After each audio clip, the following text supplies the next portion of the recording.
Durga learning ಪ್ಲಾಟ್ಫಾರ್ಮ್ಗೆ ತಮ್ಮೆಲ್ಲರಿಗೂ ಸ್ವಾಗತ. ಕಳೆದ ಒಂದು ವಿಡಿಯೋದೊಳಗೆ ನಾವು U G C net December 2025 ಪತ್ರಿಕೆಯನ್ನು ನಾವು ಬಿಡಿಸ್ತಾ ಇದ್ವಿ. ಸೊ ಅದರ ಒಂದು ಮುಂದುವರಿದ ಭಾಗ ಇವತ್ತಿನ ಒಂದು ತರಗತಿಯೊಳಗೆ ನಾವು ಪ್ರಮುಖ 20 ಪ್ರಶ್ನೆಗಳಿಗೆ ಉತ್ತರವನ್ನು ಕಂಡುಕೊಳ್ಳುವಂಥ ಪ್ರಯತ್ನವನ್ನು ಮಾಡುತ್ತಾ, ಸೊ ಮೊದಲಿಗೆ ಪ್ರಶ್ನೆಯನ್ನು ನೋಡೋಣ. 91ನೇ ಪ್ರಶ್ನೆ ಬಂದುಬಿಟ್ಟು, ಬೂದ ತುಕ್ರಿ ಇವು ಈ ಕಥೆಯ ಪಾತ್ರಗಳು ಅಂತ ಕೇಳ್ಯಾರ. ಸೊ ಇಲ್ಲಿ ಆಪ್ಷನ್ ನೋಡೋಣ. ಕೊನೆಯ ಗಿರಾಕಿ, 2 ಚಮ್ಮಾವಿಗೆ, ದನಿಯರ ಸತ್ಯನಾರಾಯಣ, ಅಮಾಸ ಅಂತೇಳಿ. ಸೊ ಯಾವ ಕಥೆಯ ಈ ಒಂದು ಬೂದ ತುಕ್ರಿ ಪಾತ್ರಗಳಾಗಿದ್ದಾವೆ ಅಂತಂದೇಳಿ ನಾವು ನೋಡಿದಾಗ, ಸೊ ಇಲ್ಲಿ ಸರಿಯಾದ ಉತ್ತರ ಬಂದುಬಿಟ್ಟು ಆಪ್ಷನ್ 3 ಅಂಥದ್ದು. ದನಿಯರ ಸತ್ಯನಾರಾಯಣ ಎಂಬ ಕಥೆಯ ಪ್ರಮುಖ ಪಾತ್ರಗಳು ಯಾವುವು ಅಂದರೆ ಬೂದ ಮತ್ತು ತುಕ್ರಿಯೆ ಅಂತಕ್ಕಂಥದ್ದು ಇದಕ್ಕೆ ಸರಿಯಾದ ಉತ್ತರ ಆಗ್ತದೆ. ಇನ್ನು ಅದೇ ರೀತಿಯಾಗಿ 92ನೇ ಪ್ರಶ್ನೆ ನೋಡೋಣ. ಗುಡಿಗುಂಡಾರದಲ್ಲಿನ ಗುಂಡಾರ ಎಂಬ ಶಬ್ದವು ಈ ಆಕೃತಿಮ ಅಂತ ಕೇಳ್ಯಾರ. ಸೊ ಗುಡಿಗುಂಡಾರದಲ್ಲಿನ ಎಂಬುದರಲ್ಲಿ ಗುಂಡಾರ ಎಂಬ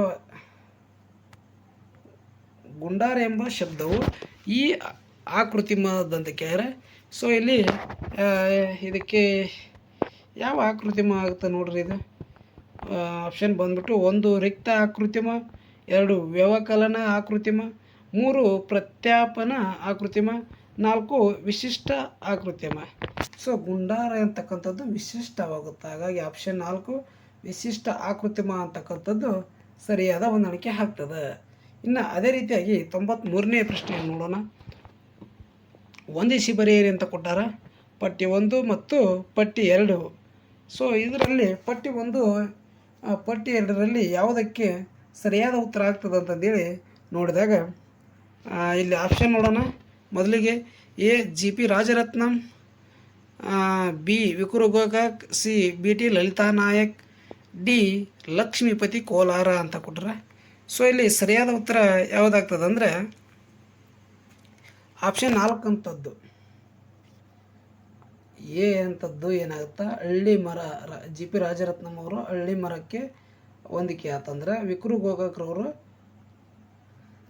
ಶರ್ಯಾಣವತ್ ಸಮುದ್ರ ಅಂತಂದೇಳಿ, ಅದೇ ರೀತಿಯಾಗಿ ಬಿ ಟಿ ಲಲಿತಾ ನಾಯಕರವರು ಕವನ ಗಿವನ ಬರೆಯುವ ಕನಸು ಗಣ್ಣು ಅಂತಕ್ಕಂಥದ್ದು.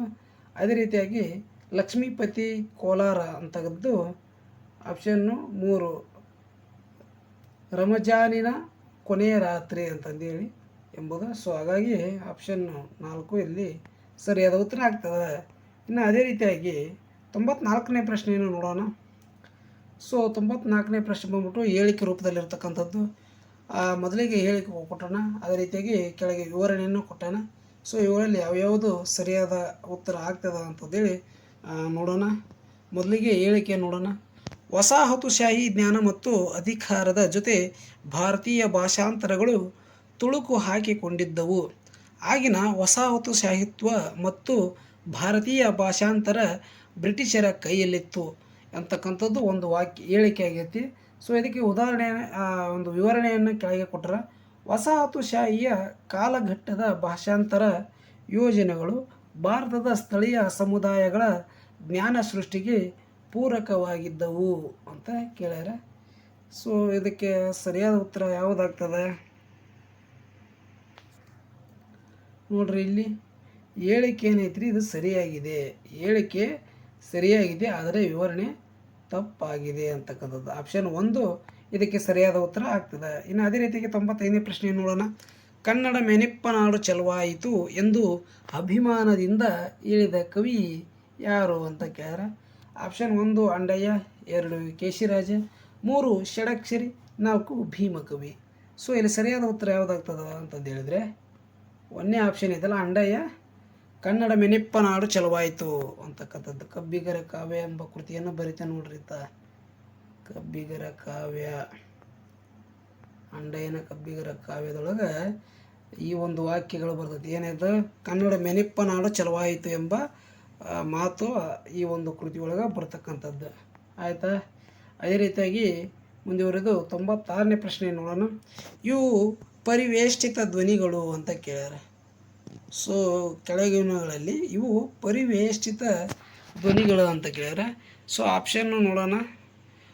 1 ಟ ಡ ನ ಳ, 2 ತ ದ ನ ಲ ರ, 3 ಪ ಬ ಮ ಅಂತಕ್ಕಂಥದ್ದು. ಅದೇ ರೀತಿಯಾಗಿ 4 ಚ ಜ ಞ. ಸೊ ಇವುಗಳಲ್ಲಿ ಸರಿಯಾದ ಉತ್ತರ ಯಾವುದಾಗ್ತದೆ ನೋಡ್ರಿ, ಯಾವುದಾಗ್ತದೆ? ಪರಿವೇಷ್ಟಿತ ಅಂತಕ್ಕಂಥದ್ದು. ಸೊ ಯಾವುದಾಗ್ತದೆ ಅಂದರೆ ಆಪ್ಷನ್ 1 ಐತಲ್ಲ, ಟ ಡ ನ ಳ ಅಂತಕ್ಕಂಥದ್ದು ಏನೈತಲ್ಲ, ಈ ಧ್ವನಿಗಳು ಏನಾಗ್ತವು? ಪರಿವೇಷ್ಟಿತ ಧ್ವನಿಗಳಾಗ್ತವೆ. ಹಿಂದೆ ಉಪಾವ್ಯಯಗಳು ಯಾವ ಅಂತಂದು ಕೇಳಿದರು.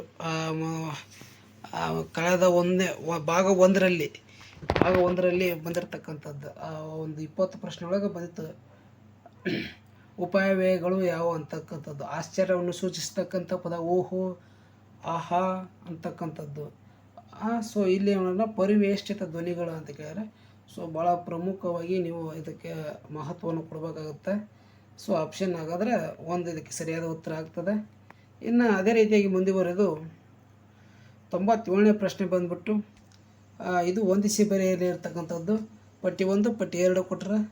ಅದೇ ರೀತಿಗೆ ಪಟ್ಟಿ 1ರಲ್ಲಿ K V Narayana, B M Puttaiah, C K V Akshara, D J S Shivarudrappa.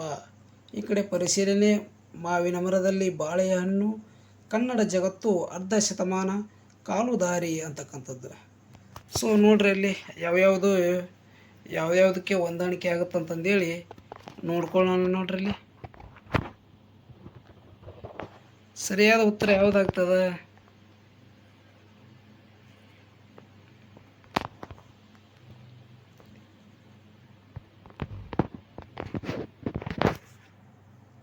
ಈ ಕೆ ವಿ ನಾರಾಯಣ ಅಂತಕ್ಕಂಥದ್ದು ಕನ್ನಡ ಜಗತ್ತು ಅರ್ಧ ಶತಮಾನ ಅಂತದ್ದು ಏನೈತಲ್ಲ, ಸೊ ಇದಕ್ಕೆ ಅದು ಹೊಂದಿಕೆ ಆಗುತ್ತದೆ. ಅದೇ ರೀತಿಯಾಗಿ ಬಿ ಎಂ ಪುಟ್ಟಯ್ಯ ಅಂತಕ್ಕಂಥದ್ದು 4 ಕಾಲು ದಾರಿ. ಅದೇ ರೀತಿಯಾಗಿ ಕೆ ವಿ ಅಕ್ಷರ ಪರಿಶೀಲನೆ. ಜಿ ಎಸ್ ಶಿವರುದ್ರಪ್ಪ ಮಾವಿನ ಮರದಲ್ಲಿ ಬಾಳೆಹಣ್ಣು ಅಂತ ಕೇಳ್ಯಾನ. ಸೊ ಹಾಗಾದರೆ ಆಪ್ಷನ್ ಇಲ್ಲಿ 3 ಅಂತಕ್ಕಂಥದ್ದು ಸರಿಯಾದ ಉತ್ತರ ಆಗ್ತದೆ. ಇನ್ನು ಅದೇ ರೀತಿಯಾಗಿ 98ನೇ ಪ್ರಶ್ನೆ ನೋಡೋಣ. ಸಂಶೋಧನೆಗಾಗಿ ಕೇಂದ್ರ ಸಾಹಿತ್ಯ ಅಕಾಡೆಮಿ ಪ್ರಶಸ್ತಿ ಪಡೆದವರನ್ನು ಕಾಲಾನುಕ್ರಮದಲ್ಲಿ ಜೋಡಿಸಿರಿ ಅಂತ ಕೇಳ್ಯಾರ. ನೋಡ್ರಿ ಇಲ್ಲಿ ಸಂಶೋಧನೆ ಕ್ಷೇತ್ರದೊಳಗೆ ಪ್ರಮುಖವಾಗಿ ಸಂಶೋಧನೆ ಕ್ಷೇತ್ರದಲ್ಲಿ ಕೇಂದ್ರ ಸಾಹಿತ್ಯ ಅಕಾಡೆಮಿ ಪ್ರಶಸ್ತಿ ಪಡೆದವರು ಅವರನ್ನು ಕಾಲಾನುಕ್ರಮದಲ್ಲಿ ಬರೆಯಿರಿ ಅಂತ ಕೇಳ್ಯಾರ. ಸೊ ಮೊದಲಿಗೆ ಯಾರಿಗೆ ಕೇಂದ್ರ ಸಾಹಿತ್ಯ ಅಕಾಡೆಮಿ ಪ್ರಶಸ್ತಿ ಬರ್ತದೆ ಅನ್ನೋದು ನಿಮಗೆ ಗೊತ್ತಿತ್ತಂದ್ರೆ ಆಟೋಮೆಟಿಕ್ಲಾಗಿ ನೋಡಿರಿ, ಯಾವುದೇ ಪ್ರಶಸ್ತಿ ಆಗಲಿ, ಅದೇ ರೀತಿಯಾಗಿ ಯಾವುದೇ ಸಭೆ ಸಮ್ಮೇಳನಗಳಾಗಲಿ, ಯಾವುದೇ ಸಂಘ ಸಂಸ್ಥೆಗಳಾಗಲಿ, ಅಥವಾ ವಿಶ್ವಸಂಸ್ಥೆಯ ಅಂಗಸಂಸ್ಥೆಗಳಾಗಲಿ, ಅಥವಾ ಯಾವುದೇ ಒಂದು ಪ್ರಶಸ್ತಿ ಪ್ರದಾನ ಸಂಸ್ಥೆ ಒಳಗೆ ನೀವು ಏನು ಮಾಡ್ಕೋಬೇಕ್ರಿ, ಮೊದಲು ಒಂದು ಸಂಸ್ಥೆ ಅಂತ ಬಂದಾಗ ಅಥವಾ ಒಂದು ಪ್ರಶಸ್ತಿ ಅಂತ ಬಂದಾಗ ಮೊದಲು ಆ ಸ್ಥಾಪನೆಯಾಗಿದ್ದು ಯಾವಾಗ, ಅದರ ಒಂದು ಕೇಂದ್ರ ಕಚೇರಿ ಎಲ್ಲಿರ್ತಕ್ಕಂಥದ್ದು, ಅದೇ ರೀತಿಯಾಗಿ ಯಾವ ಒಂದು ಇಲಾಖೆ ಈ ಪ್ರಶಸ್ತಿಯನ್ನು ನೀಡ್ತೈತಿ, ಅದೇ ರೀತಿಯಾಗಿ ಮೊದಲು ಯಾರಿಗೆ ಸಿಕ್ತು, ಸೆಕೆಂಡ್ ಯಾರು ಸಿಕ್ತು, ಮತ್ತು ಇವಾಗ ಪ್ರಸ್ತುತ ಯಾರಿಗೆ ಸಿಕ್ತು ಅನ್ನೋದನ್ನು ನೀವು ಗಮನವಾಗಿ ಇಟ್ಟುಕೊಂಡು ನೀವು ಓದಿದ್ದೆ ಅದಂದ್ರೆ ಪ್ರಶಸ್ತಿಯಾಗಲಿ ಸಂಸ್ಥೆಯಾಗಲಿ ಯಾವುದೇ ಒಂದು ಪುರಸ್ಕಾರಗಳಿರಲಿ, ಸೊ ಅದ್ರ ಮೇಲೆ ಪ್ರಶ್ನೆ ಬಂತಂದ್ರೆ ನೀವು ಆಟೋಮೆಟಿಕ್ಲಿ ಏನು ಮಾಡ್ಬೋದು, ಒಂದು ಮಾರ್ಕ್ಸನ್ನು ನೀವು ತೊಗೋಬೋದಾಗುತ್ತೆ. ಹೌದಾ? ಸೊ ಹಾಗಾದರೆ ಮೊದಲು ಈ ಕೇಂದ್ರ ಸಾಹಿತ್ಯ ಅಕಾಡೆಮಿ ಪ್ರಶಸ್ತಿಯನ್ನು ಸಂಶೋಧನೆ ಕ್ಷೇತ್ರದೊಳಗೆ ತೊಗೊಂಡವ್ರು ಯಾರು ಅನ್ನೋದು ನಿಮಗೆ ಗೊತ್ತಿತ್ತಂದ್ರೆ ನೀವು ಏನು ಮಾಡ್ತೀರಿ, ಆಟೋಮೆಟಿಕ್ಲಾಗಿ ಉತ್ತರವನ್ನು ನೀಡ್ತೀರಿ. ಸೊ ಹಾಗಾದರೆ ಇಲ್ಲಿ ನೋಡಿರಿ ಯಾವುದು ಫಸ್ಟ್ ಆಗುತ್ತೆ ಅನ್ನೋದನ್ನು ನೋಡಿರಿ. ಸಂಶೋಧನೆ ಕ್ಷೇತ್ರದೊಳಗೆ ಮೊದಲು ಪ್ರಶಸ್ತಿಯನ್ನು ಪಡೆದವರು, ಇದು ಕೇಂದ್ರ ಸಾಹಿತ್ಯ ಅಕಾಡೆಮಿ ಪ್ರಶಸ್ತಿಯನ್ನು ಪಡೆದವರು ಅಂತಂದು ಸೊ ಕೇಳ್ಯಾರ. ಸೊ ಮೊದಲಿಗೆ ಬಂದುಬಿಟ್ಟು ಇಲ್ಲಿ ಶಿವರಾಮ್ ಕಾರಂತರವರು ಸೆಕೆಂಡ್ ತೊಗೊತಾರೆ.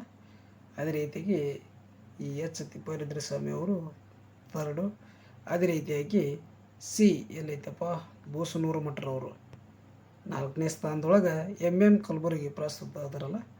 ಸೊ ಅವರು 5ನೇ ಸ್ಥಾನದಾಗ. ಹಾಗಾದ್ರೆ ಆಪ್ಷನ್ ಇಲ್ಲಿ 1 ಅಂತಕ್ಕಂಥದ್ದು ಸರಿಯಾದ ಉತ್ತರ ಆಗ್ತದೆ 98ನೇ ಪ್ರಶ್ನೆಗೆ. ಅದೇ ರೀತಿಯಾಗಿ 99ನೇ ಪ್ರಶ್ನೆ ನೋಡೋಣ. ಹಂಬಳಕೇರಿಯನ್ನು ಅವರ ಕೃತಿಗಳನ್ನು ಕಾಲಾನುಕ್ರಮದಲ್ಲಿ ಜೋಡಿಸಿ ಅಂತ ಕೇಳ್ಯಾರ. ಸೊ ಅಂಬಳಿಕೇರಿಯನ್ನವರು ಬರೆದಿರ್ತಕ್ಕಂಥ ಕೃತಿಗಳನ್ನು ನಾವು ಈ ಮೂಲಕ ಕಾಲಾನುಕ್ರಮದಲ್ಲಿ ಜೋಡಿಸಿದ ಕೊಟ್ಟರೆ. ಸೊ ಇಲ್ಲಿ ಆಪ್ಷನ್ ಏನೇನದು ಅನ್ನೋದು ನೋಡೋಣ. ಎ ಜಾನಪದ ಸಿದ್ಧಾಂತಗಳು ಮತ್ತು ವಿಧಾನಗಳು, ಬಿ ಆಟಿಕೆ ಪಂಟಿಕೆ ಮೇಳ, ಸಿ ಕಾಡುಗೊಲ್ಲರ ಜನಪದ ಗೀತೆಗಳು, ಡಿ ಜಾನಪದ ಲೋಚನ, ಈ ಶಿವಮೊಗ್ಗ ಜಿಲ್ಲೆಯ ಜನಪದ ಕಥೆಗಳು ಅಂತ ಕೇಳ್ಯಾರ. ಸೊ ಇವುಗಳಲ್ಲಿ ಸರಿಯಾದ ಉತ್ತರ ಅಂತಂದೇಳಿ ನೋಡೋಕ್ಕಾಗುತ್ತೆ. ಸೊ 99ನೇ ಪ್ರಶ್ನೆಗೆ ಯಾವುದು ಸರಿಯಾದ ಉತ್ತರ ಆಗ್ತದೆ ಕಾಲಾನುಕ್ರಮದಲ್ಲಿ ಬರೆದ್ರೆ ಅನ್ನೋದನ್ನು ನೋಡೋಣ. ಸೊ ಶಿವಮೊಗ್ಗ ಜಿಲ್ಲೆಯ ಜಾನಪದ ಕಥೆಗಳು ಅಂತಕ್ಕಂಥದ್ದು ಸೊ ಅಂಬಳಿಕೆ ಹಿರೇನವರು ಪ್ರಪ್ರಥಮವಾಗಿ ರಚನೆ ಮಾಡ್ತಾರೆ. ಶಿವಮೊಗ್ಗ ಜಿಲ್ಲೆಯ ಜಾನಪದ ಕಥೆಗಳು ಅಂತಕ್ಕಂಥದ್ದು. ಅದೇ ರೀತಿಯಾಗಿ ಕಾಡುಗೊಲ್ಲರ ಜನಪದ ಗೀತೆಗಳು ಅಂತಕ್ಕಂಥದ್ದು 2ನೇ ಸ್ಥಾನದಲ್ಲಿ ಬರ್ತೈತಿ. ಅದೇ ರೀತಿಯಾಗಿ ಅಂಟಿಕೆ ಪಂಟಿಕೆ ಮೇಳ ಅಂತಕ್ಕಂಥದ್ದು ಇವು ಮಲೆನಾಡಿನಲ್ಲಿ ಕಂಡುಬರ್ತಕ್ಕಂಥ ಜನಪದ ಕಲೆಗಳು ಅಂತಂದು ಹೇಳ್ಬೋದು 3ನೇ ಸ್ಥಾನದಾಗ. ಹಾಗಾದ್ರೆ ಸರಿಯಾದ ಉತ್ತರ ಯಾವುದಾಗ್ತದಪ್ಪ ಅಂದ್ರೆ ಆಪ್ಷನ್ 2 ಏನೈತಲ್ಲ ಇದು ಸರಿಯಾದ ಉತ್ತರ ಆಗ್ತದೆ. ಜೊತೆಗೆ ಮುಂದುವರೆದು 100ನೇ ಪ್ರಶ್ನೆ ನೋಡೋಣ. 100 ಪ್ರಶ್ನೆ ನೋಡೋಣ. ಸೊ ಇಲ್ಲಿ ಇದು ಹೇಳಿಕೆ ರೂಪದಾಗ ಮತ್ತು ವಿವರಣೆಯನ್ನು ಕೊಟ್ಟಾನ. ಹೇಳಿಕೆ ಬಂದುಬಿಟ್ಟು ಬಸವರಾಜಂ ಹೊಗಳತೆಗೆ ತಲ್ಲಣಿಸಿ ತಗ್ಗಿ ಮಲ್ಲಿ ಗೊಂಡ ಗಳಗಳಿನ ಸಂಗತಿಗೆ ಹೊಸ ಹೊಸ ಗೀತಮಂ ಕೇಳಿಸುತ್ತಿರ್ಪ ಅಂತಂದು ಕೊಟ್ಟಣ. ವಿವರಣೆ ನೋಡೋಣ. ಅನುಭವ ಮಂಟಪದ ಚರ್ಚೆಗಳಲ್ಲಿ ಶರಣರೆಲ್ಲ ಬಸವಣ್ಣನವರನ್ನು ಹೊಗಳಲಾಗಿ ಅವರು ಮುಜುಗರಪಟ್ಟು ಅದಕ್ಕೆ ಉತ್ತರವಾಗಿ ಹೊಸ ಹೊಸ ವಚನಗಳನ್ನು ರಚಿಸಿ ಕೇಳಿಸುತ್ತಿದ್ದರು. ಸೊ ಇಲ್ಲಿ ಮ್ಯಾಗ ಹೇಳಿಕೆ ಕೊಟ್ಟರೆ ಕೆಳಗೆ ಇಲ್ಲಿ ಅದರ ವಿವರಣೆಯನ್ನು ಕೊಟ್ಟಾನ. ಸೊ ಇದಕ್ಕೆ ಸರಿಯಾದ ಉತ್ತರ ಯಾವುದಾಗ್ತದೆ ಅಂತಕ್ಕಂಥದ್ದು ನೋಡೋಣ. ಇಲ್ಲಿ ನೋಡ್ರಿ, ಹೇಳಿಕೆ ಸರಿ, ವಿವರಣೆ ಸರಿ, ಹೇಳಿಕೆ ತಪ್ಪು, ವಿವರಣೆ ತಪ್ಪು, ಈ ರೀತಿಯಾಗಿ ಕೊಟ್ಟಿರ್ತಾರೆ. ಸೊ ನಾವು ಅದಕ್ಕೆ ಯಾವುದು ಹೊಂದಿಕೆ ಆಗ್ತದೆ ಅಂತಂದೇಳಿ ನೋಡ್ಕೋಬೇಕಾಗತ್ತೆ. ಸೊ ಇಲ್ಲಿ ಯಾವುದು ಹೊಂದಿಕೆ ಆಗ್ತದ ಅಂತಂದು ಹೇಳಿದರೆ ಇಲ್ಲಿ ಮುಖ್ಯವಾಗಿ ಹೇಳಿಕೆ ಸರಿಯಾಗಿದೆ, ಅದೇ ರೀತಿಯಾಗಿ ವಿವರಣೆ ಸಹ ಸರಿಯಾಗಿದೆ. ಹಾಗಾಗಿ ಏನಾಗುತ್ತೆ ಆಪ್ಷನ್ 1 ಅಂತಕ್ಕಂಥದ್ದು ಏನಾಗುತ್ತೆ ಇಲ್ಲಿ ಸರಿಯಾದ ಉತ್ತರ ಆಗ್ತದೆ. ಇನ್ನು 101ನೇ ಪ್ರಶ್ನೆ. ಸೊ ಇನ್ನೂ ನಮ್ಮ ಚಾನಲ್ ನೋಡ್ತಕ್ಕಂಥ ನೀವು ಹೊಸೊಬ್ಬರಾಗಿದ್ದರೆ, ಅದೇ ರೀತಿಯಾಗಿ ಸಬ್ಸ್ಕ್ರೈಬ್ ಮಾಡದೆ ನೋಡ್ತಕ್ಕಂಥವ್ರು ಇದ್ದರೆ ದಯವಿಟ್ಟು ಸಬ್ಸ್ಕ್ರೈಬ್ ಮಾಡಿಕೊಡ್ರಿ. ಅದೇ ರೀತಿಯಾಗಿ ಒಂದು ಲೈಕನ್ನು ಕೊಡ್ರಿ. ನೀವು ಮಾಡುವಂಥ ಒಂದು ಲೈಕು ನಮಗೆ ಮತ್ತಷ್ಟು ತರಗತಿಗಳನ್ನು ತರಲು ಪ್ರೇರೇಪಣೆ ನೀಡುತ್ತೆ ಅಂತ ಹೇಳ್ತಾ ಈ 101ನೇ ಪ್ರಶ್ನೆ ನೋಡೋಣ. 101ನೇ ಪ್ರಶ್ನೆ ಬಂದುಬಿಟ್ಟು ಉತ್ತರ ಅಮೇರಿಕದ ತೌಲನಿಕ ಸಾಹಿತ್ಯವನ್ನು ಆರಂಭಿಸಿದ ವಿದ್ವಾಂಸರಲ್ಲಿ ಒಬ್ಬರು ಅಂತ ಕೇಳ್ಯಾರ. ಸೊ ಉತ್ತರ ಅಮೇರಿಕದೊಳಗೆ ಈ ಒಂದು ತೌಲನಿಕ ಸಾಹಿತ್ಯವನ್ನು ಆರಂಭಿಸಿದ ವಿದ್ವಾಂಸರಲ್ಲಿ ಇವರು ಸಹ ಒಬ್ಬರು ಅಂತ ಕೇಳ್ಯಾರ. ಸೊ ಅವರು ಯಾರು ಆಗ್ತಾರೆ ಅಂಥದ್ದನ್ನು ನೋಡೋಣ. ಸೊ ಆಪ್ಷನ್ ಬಂದ್ಬಿಟ್ಟು ವಾಲ್ಡಿಮರ್ ಮ್ಯಾಕ್ಯೂರಾ, ಚಾರ್ಲ್ಸ್ ಮಿಲ್ಸ್ ಗೈಲೆ, ಜೋಸೆಫ್ ಜಂಗಮನ್, ರಿಚ್ ವೈಸ್ಟೈನ್ ಅಂತಕ್ಕಂಥದ್ದು. ಸೊ ಇಲ್ಲಿ ಸರಿಯಾದ ಉತ್ತರ ಯಾವುದಾಗ್ತದ ಅಂತಂದು ಹೇಳಿದರೆ ಚಾರ್ಲ್ಸ್ ಮಿಲ್ಸ್ ಗೈಲೆ ಅಂತಕ್ಕಂಥವ್ರು ಇವರು ಸಹ ಉತ್ತರ ಅಮೇರಿಕದ ತೌಲನಿಕ ಸಾಹಿತ್ಯವನ್ನು ಆರಂಭಿಸಿದ ವಿದ್ವಾಂಸರಲ್ಲಿ ಒಬ್ಬರು ಆಗ್ತಾರೆ ಅಂತಕ್ಕಂಥದ್ದು ಇಲ್ಲಿ ಸರಿ ಆಗ್ತದೆ. ಇನ್ನು ಅದೇ ರೀತಿಯಾಗಿ 102ನೇ ಪ್ರಶ್ನೆ ನೋಡೋಣ. ಇಲ್ಲಿ ಹೊಂದಿಸಿ ಬರೆಯಿರ್ತಕ್ಕಂಥದ್ದು ಒಂದು ಕಡೆಗೆ ಕವಿಗಳ ಹೆಸರುಗಳನ್ನು ಕೊಟ್ಟರೆ ಅವ್ರ ಕಡೆ ಇನ್ನೊಂದು ಕಡೆಗೆ ಈ ಅವರ ಒಂದು ಕೃತಿಗಳನ್ನು ನೀಡ್ಯಾರ. ಸೊ ಯಾರ್ಯಾರು ಎಲ್ಲೆಲ್ಲಿಗೆ ಹೊಂದಿಕೆ ಆಗ್ತಾರೆ ಅಂತಕ್ಕಂಥದ್ದನ್ನು ಈಗ ನೋಡೋಣ. ಮೊದಲಿಗೆ ಬಂದ್ಬಿಟ್ಟು ಪಟ್ಟಿ 1ರೊಳಗೆ ಎ ದೇವುಡು, ಬಿ ಸಿದ್ದಯ್ಯ ಪೌರಾಣಿಕ, ಸಿ KG ಕುಂದನಗಾರ, ಡಿ ಸಂಸ. ಸೊ ಯಾರ್ಯಾರಿಗೆ ಹೊಂದಿಕೆ ಆಗ್ತಾರೆ ಅಂತಂದೇಳಿ ನೋಡಿದಾಗ ಆಪ್ಷನ್ 1 ಅಂತಕ್ಕಂಥದ್ದು ಈ ದೇವುಡು ಇದೆಲ್ಲ ದೇವುಡು ಎಂಬಾತ ಏನು ಮಾಡ್ತಾನೆ ಕಳ್ಳರ ಕೂಟ ಎಂಬುದಕ್ಕೆ ಹೊಂದಾಣಿಕೆ ಆಗುತ್ತೆ. ಸೊ ಆಪ್ಷನ್ ಇಲ್ಲಿ ಒಂದರಲ್ಲಿ 3 ಐತೆ, A3 ಇದು ಮೂರನೇದಕ್ಕೆ ಐತಿ. ಸೊ ಮತ್ತು ಸಿದ್ದಯ್ಯ ಪೌರಾಣಿಕ ಇದು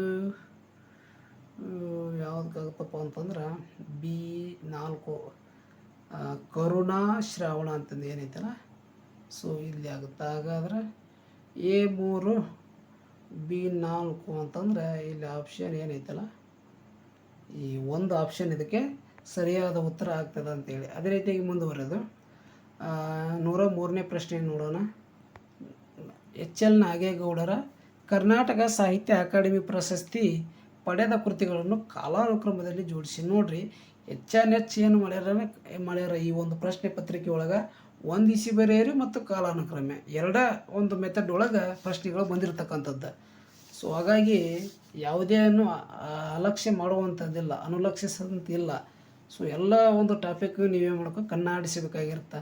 ಆಡು ಮುಟ್ಟದ ಸೊಪ್ಪಿಲ್ಲ, ನೀವು ಕೈ ಆಡಿಸದ ಅಥವಾ ಕಣ್ಣಾಡಿಸದ ಸಾಹಿತ್ಯ ಇಲ್ಲ ಅಂತಕ್ಕಂಥದ್ದನ್ನು ಗಮನದಲ್ಲಿಟ್ಟುಕೊಂಡು ನೀವು ಸ್ಟಡಿ ಮಾಡಿದ್ದೀಯಾದಂದ್ರೆ ನಿಮ್ಮ ಕನಸಿನ ಹುದ್ದೆಯನ್ನು ಪಡೆಯಲು ಸಹಾಯಕವಾಗ್ತದೆ ಅಂತ ಹೇಳ್ತಾ, ಈ ನನ್ನೂರು ಅಂತಕ್ಕಂಥದ್ದು ಕೃತಿ ಏನೈತಲ್ಲ, ಇದಕ್ಕೆ ಸಾಹಿತ್ಯ ಅಕಾಡೆಮಿ ಪ್ರಶಸ್ತಿ ಮೊದಲಿಗೆ ಬರ್ತೈತಿ. ಸೊ ನಿಮಗೆ ಒಂದು ಪರ್ಟಿಕ್ಯುಲರ್ ಗೊತ್ತಿತ್ತಪ್ಪ ಅಂದ್ರೆ ಉಳಿದಿದ್ದ ಆನ್ಸರ್ ಎಲ್ಲ ನಿಮಗೆ ಬಂದ ಹಾಗೆ. ನೋಡ್ರಿ, ಇಲ್ಲಿ ಈ ಅಂತಕ್ಕಂಥದ್ದು ಫಸ್ಟ್ ಬಂದೈತಿ, ಯಾವ ಆಪ್ಷನ್ ಒಳಗೆ ಬಂದೈತಿ ಅನ್ನೋದು ಗೊತ್ತಾಗ ನಿಮಗೆ. ಸೊ ಇಲ್ಲಿ 3ನೇ ಆಪ್ಷನ್ ಒಳಗೆ ಒಂದೇ ಐತಿ. ಒಂದೇ ನಿಮಗೆ ಪರ್ಫೆಕ್ಟ್ ಆನ್ಸರ್ ಗೊತ್ತಿತ್ತು, ಒಂದೇ ಐತಪ್ಪ ಅಂತಂದ್ರೆ ನೀವೇನು ಮಾಡಬೇಕು, ಇದು ಆನ್ಸರ್ ಅಂತಂದೇಳಿ ನೀವು ಟಿಕ್ ಮಾಡಿಬಿಡ್ಬೇಕು. ಮತ್ತೆ ಇಲ್ಲಿ ವಿಚಾರ ಮಾಡುವಂಥದ್ದು ಏನಿರಲ್ಲ. ಸೊ ಪರ್ಟಿಕ್ಯುಲರ್ 1 ಅಥವಾ 2 ಗೊತ್ತಿದ್ರೆ ಸಾಕು, ನಿಮಗೆ ಇಡೀ ಉತ್ತರವೇ ಬಂದ ಹಾಗೆ ಅಂತಕ್ಕಂಥದ್ದು ಒಂದು ಟ್ರಿಕ್ಕನ್ನು ಯೂಸ್ ಮಾಡಿಕೊಳ್ರಿ. ಅದೇ ರೀತಿಯಾಗಿ 104ನೇ ಪ್ರಶ್ನೆಗೆ ಈ ಒಂದು ಉತ್ತರವನ್ನು ಕಂಡುಕೊಳ್ಳೋಣ. ಈ ಪ್ರಶ್ನೆ ಈ ರೀತಿಯಾಗಿದೆ: ವಿಕ್ರು ಗೋಕಾಕರ ಕವನ ಸಂಕಲನಗಳನ್ನು ಕಾಲಾನುಕ್ರಮದಲ್ಲಿ ಜೋಡಿಸಿ ಅಂತ ಕೇಳಿದ್ದಾರೆ. ಸೊ ಅವರು ಕಲೋಪಾಸಕ ಏನೈತಲ್ಲ, ಕಲೋಪಾಸಕ ಅಂತಕ್ಕಂಥ ಕೃತಿ, ಅದು ಕವನ ಸಂಕಲನ ಮೊದಲಿಗೆ ಬರೀತಾರೆ. ಅದೇ ರೀತಿಯಾಗಿ ಪಯಣ ಅಂತಕ್ಕಂಥದ್ದು ಇದು 1, ಇದು 2. ಸೊ ಇ ಮತ್ತು ಡಿ ಎಷ್ಟು ಯಾವ ಆಪ್ಷನ್ ಒಳಗೆ ಐತೆ ನೋಡ್ರಿ, 2ನೇ ಆಪ್ಷನ್ ಒಳಗೆ ಐತೆ ಅಂದ್ರೆ ಕಣ್ಣು ಮುಚ್ಚಿ ಹಾಕಿಬಿಡೋಕೆ ನೀವು ಸರಿಯಾದ ಉತ್ತರ ಅಂತಕ್ಕಂಥದ್ದು. ಅರ್ಥ ಆಯ್ತಾ? ನೋಡ್ಕೊಂಡು 105ನೇ ಪ್ರಶ್ನೆ ಬಂದುಬಿಟ್ಟು ಜವರೇಗೌಡರ ಅನುವಾದಿತ ಕೃತಿಗಳನ್ನು ಕಾಲಾನುಕ್ರಮದಲ್ಲಿ ಜೋಡಿಸಿ ಅಂತ ಕೇಳ್ಯಾರ. ಸೊ ದೇಜಗೌಡರ ಅನುವಾದಿತ ಕೃತಿಗಳನ್ನು ಕಾಲಾನುಕ್ರಮದಲ್ಲಿ ಜೋಡಿಸಿ ಬರೆಯಿರಿ ಅಂತ ಕೇಳ್ಯಾರ. ಸೊ ಇವುಗಳಲ್ಲಿ ಸರಿಯಾದ ಉತ್ತರ ಯಾವುದಾಗ್ತದೆ ಅಂತಂದೇಳಿ ನೋಡಿದಾಗ,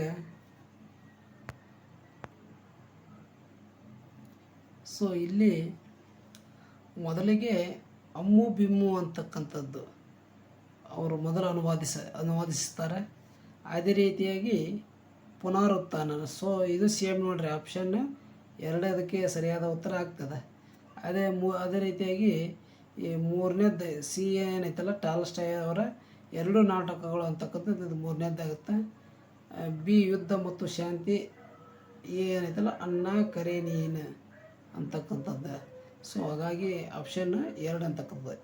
ಆಲ್ಮೋಸ್ಟ್ ಕೃತಿಗಳನ್ನು, ಕವನ ಸಂಕಲನಗಳನ್ನು, ಕಾದಂಬರಿಗಳ ಮೇಲೆ ಬರೆದಿರ್ತಕ್ಕಂಥದ್ದು, ಅವನ ಕಾಲಾನುಕ್ರಮದಲ್ಲೇ ಬರೀರಿ ಅಂತಕ್ಕಂಥದ್ದನ್ನ ಕೇಳೋಣ. ಇನ್ನು ಅದೇ ರೀತಿಯಾಗಿ ಮುಂದುವರೆದು 106ನೇ ಪ್ರಶ್ನೆಯನ್ನು ನೋಡೋಣ.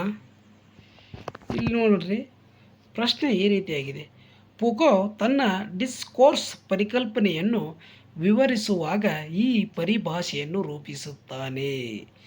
ಫುಕೋ ತನ್ನ ಡಿಸ್ಕೋರ್ಸ್ ಎಂಬ ಪರಿಕಲ್ಪನೆಯನ್ನು ವಿವರಿಸುವಾಗ ಈ ಒಂದು ಪರಿಭಾಷೆಯನ್ನು ರೂಪಿಸುತ್ತಾನೆ ಅಂತಂದು ಕೇಳಿದ್ದಾರೆ. ಸೊ ಇದು ಯಾವುದಾಗ್ತದೆ, ಇದಕ್ಕೆ ಸರಿಯಾದ ಉತ್ತರ ಅಂತಂದೇಳಿ ನೋಡಿದಾಗ ಆಪ್ಷನ್ 4 ಅಂತಕ್ಕಂಥದ್ದು ಎಪಿಸ್ಟಿಮ್ ಅಂತಂದು ಏನೈತಲ್ಲ, ಸೊ ಇದಕ್ಕೆ ಸರಿಯಾದ ಉತ್ತರ ಆಗ್ತದೆ. ಎಪಿಸ್ಟಿಮ್ ಐತಲ್ಲ, ಇದು ಸರಿಯಾದ ಉತ್ತರ ಆಗ್ತದೆ. ಇದು ಪಾಶ್ಚಿಮಾತ್ಯ ಕಾವ್ಯ ಮೀಮಾಂಸೆಗೆ ಸಂಬಂಧಪಟ್ಟಂಥ ಪ್ರಶ್ನೆ ನೋಡ್ರಿ ಇದು. ಅದೇ ರೀತಿಯಾಗಿ 107ನೇ ಪ್ರಶ್ನೆಯನ್ನು ನೋಡೋಣ. ದ.ರಾ ಬೇಂದ್ರೆಯವರು ಅನುವಾದಿಸಿರುವ ಕೃತಿಗಳನ್ನು ಕಾಲಾನುಕ್ರಮದಲ್ಲಿ ಜೋಡಿಸಿ. ನೋಡ್ರಿ, ಇದು ಸೇಮ್ ಪ್ಯಾಟ್ರನ್ ಮತ್ತು ಮೆಥಡ್ ಒಂದ. ಕೃತಿಗಳನ್ನು ಅನುವಾದಿಸಿರುವ ಕೃತಿಗಳನ್ನು ಕಾಲಾನುಕ್ರಮದಲ್ಲಿ ಜೋಡಿಸಿ ಅಂತ ಕೇಳ್ಯಾರ. ಸೊ ಆಪ್ಷನ್ ಉಪನಿಷತ್ತು ರಹಸ್ಯವೋ ಅಥವಾ ಭಾರತೀಯ ಅಧ್ಯಾತ್ಮಶಾಸ್ತ್ರ ಪೀಠಿಕೆಯು, ಭಾರತೀಯ ನವಜನ್ಮ, ಗುರು ಗೋವಿಂದ ಸಿಂಗ್, ಕಬೀರ ವಚನಾವಳಿ, ಭಗ್ನಮೂರ್ತಿ. ಇವುಗಳಲ್ಲಿ ಸರಿಯಾದ ಉತ್ತರ ಯಾವುದಾಗ್ತದ ನೋಡ್ಕೊಳ್ರಿ. ABCD ನೋಡ್ರಿ, ಇದು ಏನಿಲ್ಲ, ಅವರ ಕೊಟ್ಟುಬಿಟ್ರೆ ಕಾಲಾನುಕ್ರಮ ಸೀರಿಯಲ್ ವೈಸ್ ಕೊಟ್ಟುಬಿಟ್ರೆ. ಸೊ ಹಾಗಾಗಿ ಇಲ್ಲಿ ಆಪ್ಷನ್ 3 ಏನೈತಲ್ಲ ಇದು ಸರಿಯಾದ ಉತ್ತರ ಆಗ್ತದೆ. ಇನ್ನು ಅದೇ ರೀತಿಯಾಗಿ 108ನೇ ಪ್ರಶ್ನೆ ಹೇಳಿಕೆ ರೂಪದಲ್ಲಿರ್ತಕ್ಕಂಥದ್ದು. ಸರ್ಪ ಕ್ರೂರ ಕಳಹ ಕ್ರೂರ ಸರ್ಪಾರ್ಥ ಕ್ರೂರತಃ ಕಳಹ ಮಂತ್ರೌಷಧಿ ವಶಸ್ಸರ್ಪ ಕಳಹ ಕೇನೋಪಶಾಮ್ಯತಿ ಅಂತ ಕೇಳ್ಯಾರ. ಸೊ ವಿವರಣೆ ನೋಡೋಣ. ಸರ್ಪ ಕಳದಲ್ಲಿ ಇಬ್ಬರು ಕ್ರೂರರಾದರೂ ಸರ್ಪಕ್ಕಿಂತ ಕಳನೇ ಕ್ರೂರ. ಮಂತ್ರೌಷಧಿಗಳಿಂದ ಸರ್ಪವನ್ನು ವಶಪಡಿಸಿಕೊಳ್ಳಬಹುದು. ದುರ್ಜನ ಯಾರಿಗೂ ಯಾರಿಂದಲೂ ಶಾಂತನಾಗಲಿಕ್ಕಿಲ್ಲ ಅಂತ ಕೇಳ್ಯಾರ. ಸೊ ನೋಡ್ರಿ, ಹೇಳಿಕೆ ಮತ್ತು ವಿವರಣೆ ರೂಪದಲ್ಲಿ ಬಂದಿರತಕ್ಕಂಥ ಪ್ರಶ್ನೆ ಇದು. ಸೊ ಹಾಗಾದ್ರೆ ಯಾವುದು ಇದಕ್ಕೆ ಸರಿಯಾದ ಉತ್ತರ ಆಗ್ತದೆ ಅಂತಂದೇಳಿ ಸೊ ನೋಡಿದಾಗ ಸೊ ಆಪ್ಷನ್ ಬಂದ್ಬಿಟ್ಟು ಇಲ್ಲಿ 1 ಅಂತಕ್ಕಂಥದ್ದು. ಹೇಳಿಕೆಯೂ ಸರಿ ಐತಿ, ವಿವರಣೆಯೂ ಸರಿಯಾಗೈತಿ. ಹಾಗಾಗಿ ಏನಾಗುತ್ತಾ ಆಪ್ಷನ್ 1 ಇದಕ್ಕೆ ಸರಿಯಾದ ಉತ್ತರ ಆಗ್ತದೆ. ಇನ್ನು ಅದೇ ರೀತಿಯಾಗಿ 109ನೇ ಪ್ರಶ್ನೆ ನೋಡೋಣ. ವಂದಿಸಿ ಬರೆಯಿರಿ ಅಂತಕ್ಕಂಥದ್ದು. ತಿರುಮಲಾಂಬ, ಮೂಲಮುಖಿ, ಸಸ ಮಾಳವಾಡ, ಸಂಪತ್ತು, ಅನುಪಮ, ನಿರಂಜನ, ಸಾಹಿತ್ಯ ಸಂಗಮ, ಕಸ್ತೂರಿ, ನಭ ಮತ್ತು ವೀರಾಂಗಿನಿ. ಯಾರ್ದು ಹೇಳ್ರಿ ಇದು ಕುದುರ್ತಿ? ತಿರುಮಲಾಂಬ. ಯಾರ್ದದು? ತಿರುಮಲಾಂಬ. A4 ಅಂದ ತಕ್ಷಣ ನೋಡ್ರಿ, ಇಲ್ಲಿ ಆಪ್ಷನ್ 1 ಅದೇ ರೀತಿಯಾಗಿ 3 A4 ಇರ್ತಕ್ಕಂಥದ್ದು. ಇನ್ನು ಅದೇ ರೀತಿಯಾಗಿ ಇದು ಒಂದು ಆಯ್ತಾ. ಇನ್ನೊಂದು ಒಟ್ಟು ಇಬ್ಬರದಾರ ಗೊತ್ತಿರ್ಬೇಕು ನಿಮಗೆ. ಸಸ ಮಾಳವಾಡರವರು, ಇವರು ಸಾಹಿತ್ಯ ಸಂಗಮ ಅಂತಕ್ಕಂಥದ್ದನ್ನು ರಚನೆ ಮಾಡ್ತಾರೆ. ಸಾಹಿತ್ಯ ಸಂಗಮ ನೋಡ್ರಿ B3 ಎದುರಾಗ ಐತೆ ನೋಡ್ರಿ, ಆಪ್ಷನ್ 1ರಲ್ಲಿ ಐತೆ. ಅಂದ್ರೆ ಇದಕ್ಕೆ ಉತ್ತರ ಆಗಿರ್ತದೆ ಅಂತಂದೇಳಿ ನೀವು ಆನ್ಸರ್ ಮಾಡುವಂಥದ್ದನ್ನು ಕಲ್ಕೋಬೇಕಾಗುತ್ತೆ. ಅನುಪಮ ನಿರಂಜನ್ರವ್ರು ಏನು ಮಾಡ್ತಾರೆ? ಮೂಲಮುಖಿ. ಕಸ್ತೂರಿ ಅವ್ರದ್ದು ಸಂಪತ್ತು. ಈ ರೀತಿಯಾಗಿ ನೀವು ಆನ್ಸರನ್ನು ಗುರುತು ಮಾಡುವಂಥ ಕಲೆಯನ್ನು ನೀವು ಬೆಳೆಸಿಕೊಳ್ಬೇಕಾಗುತ್ತೆ. ಸೊ ಈ ಒಂದು ತರಗತಿಯ ಕೊನೆಯ ಪ್ರಶ್ನೆ 20ನೇ ಪ್ರಶ್ನೆ. 110ನೇ ಪ್ರಶ್ನೆ ಬಂದ್ಬಿಟ್ಟು ವಂದಿಸಿ ಬರೆಯಲಿ ಇರ್ತಕ್ಕಂಥದ್ದು. ಒಂದು ಪಟ್ಟಿ 1 ಪಟ್ಟಿ 2 ಇದರಲ್ಲಿ ಯಾವುದ್ಯಾವುದಕ್ಕೆ ಹೊಂದಿಕೆ ಆಗ್ತದೆ ವಂದಿಸಿ ಬರೆಯಿರಿ ಅಂತ ಕೇಳ್ಯಾರ. ಸೊ ಐತಲ್ಲ, H.A. ಗ್ಲೀಸನ್ ಅಂತಕ್ಕಂಥದ್ದು ಏನೈತಲ್ಲ ಇದು ಆಪ್ಷನ್ ಪಟ್ಟಿ 2 ಭಾಷೆಯ ಆಂತರಿಕ ರಚನೆಯನ್ನು ಅರಿಯುವುದೇ ಭಾಷಾ ವಿಜ್ಞಾನ ಅಂತಕ್ಕಂಥದ್ದು ಹೇಳಿದ್ರು. ಸೊ ಇದು ಭಾಷಾ ವಿಜ್ಞಾನಕ್ಕೆ ಸಂಬಂಧಿಸಪಟ್ಟಿರ್ತಕ್ಕಂಥ ಪ್ರಶ್ನೆಯಾಗಿದೆ. ಹಾಗಾಗಿ ಏನು ಮಾಡ್ರೆ, ಒಂದು ಕಡೆ ಭಾಷಾ ವಿಜ್ಞಾನಿಗಳ ಹೆಸರುಗಳನ್ನು ಕೊಟ್ಟರೆ, ಇನ್ನೊಂದು ಕಡೆ ಅವರು ಹೇಳಿರುವತಕ್ಕಂಥ ಹೇಳಿಕೆಗಳನ್ನು ಕೊಟ್ಟಿದ್ದಾರೆ. ಸೊ ಹಾಗಾದ್ರೆ ಯಾವ ಭಾಷಾ ವಿಜ್ಞಾನಿಗಳು ಹೇಳಿಕೆಗಳನ್ನು ಕೊಡ್ತಾರಂತಂದ್ರೆ ಇಲ್ಲಿ H.A. ಗ್ಲೀಸನ್ ಹೇಳ್ತಾನೆ, ಭಾಷೆಯ ಆಂತರಿಕ ರಚನೆಯನ್ನು ಅರಿಯುವುದೇ ಭಾಷಾ ವಿಜ್ಞಾನ ಅಂತಂದು ಹೇಳ್ತಾನೆ. ಸೊ A4 ಅಂತಂದರೆ A4 ಅಂದ್ರೆ ಆಟೋಮೆಟಿಕಲಿ ನೀವು ಏನು ಮಾಡ್ಕೋಬೇಕು, ಆಪ್ಷನ್ 2 A4 ಇರ್ತಕ್ಕಂಥದ್ದು. ಇದನ್ನು ನೀವೇನು ಮಾಡಬೇಕು, ಸರಿಯಾದ ಉತ್ತರ ಅಂತಂದೇಳಿ ತಿಳ್ಕೊಬೇಕಾಗುತ್ತೆ. ಸೊ A4 ಅದ್ರಾಗ D3 ಅಂತಂದ್ರೆ ಐತಿ ನೋಡ್ರಿ, ಇಲ್ಲ ಕೊನೆಯದಾಗಿ. ಹಾಗಾದ್ರೆ ಡಿದಾಗ 3 ಐತಿ, 1ನೇದ್ರಾಗ 3 ಐತಿ, 2ನೇದ್ರಾಗ 3 ಐತಪ್ಪ ಅಂದ್ರೆ ನೀವು ಪರ್ಟಿಕ್ಯುಲರ್ ಆಗಿ 2ನೇ ಆಪ್ಷನ್ನೇ ಇದಕ್ಕೆ ಉತ್ತರ ಆಗ್ತದೆ ಅಂತಂದೇಳಿ ನೀವು ಒಂದು ಈಸಿ ಟ್ರಿಕ್ ಒಳಗೆ ಆಯ್ಕೆ ಬರ್ತಕ್ಕಂಥದ್ದು. ಭಾಳ ಸೂಕ್ಷ್ಮವಾಗಿ ಇರ್ತಕ್ಕಂಥದ್ದು, ಅದೇನು ಅಷ್ಟು ಟಫ್ ಏನಿರಲ್ಲ. ಇನ್ನೂ ನಮ್ಮ ಚಾನಲ್ ಸಬ್ಸ್ಕ್ರೈಬ್ ಮಾಡ್ಕೊಳ್ಳದೆ ನೋಡ್ತಾ ಇದ್ದರೆ ದಯವಿಟ್ಟು ಸಬ್ಸ್ಕ್ರೈಬ್ ಮಾಡ್ಕೊಳ್ರಿ. ಅದೇ ರೀತಿಯಾಗಿ ಶೇರ್ ಮಾಡಿರಿ, ಕೊನೆಯದಾಗಿ ಒಂದು ಲೈಕ್ ಮಾಡಿರಿ ಅಂತ ಹೇಳ್ತಾ, ಸೊ ಇವತ್ತಿನ ಒಂದು ತರಗತಿ ಒಳಗೆ 20 ಪ್ರಮುಖ ಪ್ರಶ್ನೆಗಳಿಗೆ ನಾವು ಉತ್ತರವನ್ನು ಕಂಡುಕೊಳ್ಳುವಂಥ ಪ್ರಯತ್ನ ಮಾಡಿದ್ವಿ. ಮುಂದಿನ ತರಗತಿ ಒಳಗೆ ಮತ್ತಷ್ಟು 20 ಪ್ರಶ್ನೆಗಳಿಗೆ ಉತ್ತರವನ್ನು ಕಂಡುಕೊಳ್ಳುವಂಥ ಪ್ರಯತ್ನ ಮಾಡೋಣ. ಆದಷ್ಟು ಈ ಒಂದು ವಾರದೊಳಗೆ ಏನು ಮಾಡೋಣ, ಈ ಒಂದು ಪತ್ರಿಕೆಯ ಅಂದರೆ U G C net December 2025 Kannada ಪತ್ರಿಕೆಯನ್ನು ಸಂಪೂರ್ಣ ಬಿಡಿಸುವಂಥ ಪ್ರಯತ್ನ ಮಾಡ್ತಾ ಏನು ಮಾಡೋಣ. ಮತ್ತು ಇದು ಮುಗಿದ ಮೇಲೆ ಇದೇ ಪ್ರಶ್ನೆದೊಳಗೆ ಪೇಪರ್ 1 ಬಂದಿರತಕ್ಕಂಥದ್ದು, ಆ ಪೇಪರ್ 1 ಪ್ರಶ್ನೆಯನ್ನು ನಾವು ಅವುಗಳಿಗೆ ಉತ್ತರವನ್ನು ಕಂಡುಕೊಳ್ಳುವಂಥ ಪ್ರಯತ್ನ ಮಾಡೋಣ ಅಂತ ಹೇಳ್ತಾ, ಮುಂದಿನ ತರಗತಿಯಲ್ಲಿ ಮತ್ತೊಂದು ವಿಡಿಯೋದೊಂದಿಗೆ ಬರ್ತೇನೆ. ಸೊ ಅಲ್ಲಿವರೆಗೆ ನಿರಂತರ ಅಪ್ಡೇಟ್ಸ್ಗಳಾಗಿ ನೋಡ್ತಾ ಇರಿ. ದುರ್ಗಾ ಲರ್ನಿಂಗ್ ಪ್ಲಾಟ್ಫಾರ್ಮ್ ಅಂತ ಹೇಳ್ತಾ ಈ ತರಗತಿಯನ್ನು ಮುಗಿಸ್ತಾ ಇದ್ದೀನಿ. ಇನ್ನೂ ನಮ್ಮ ಚಾನಲ್ ಸಬ್ಸ್ಕ್ರೈಬ್ ಮಾಡ್ಕೊಳ್ಳದೆ ನೋಡ್ತಾ ಇದ್ದರೆ ದಯವಿಟ್ಟು ಸಬ್ಸ್ಕ್ರೈಬ್ ಮಾಡ್ಕೊಳ್ರಿ.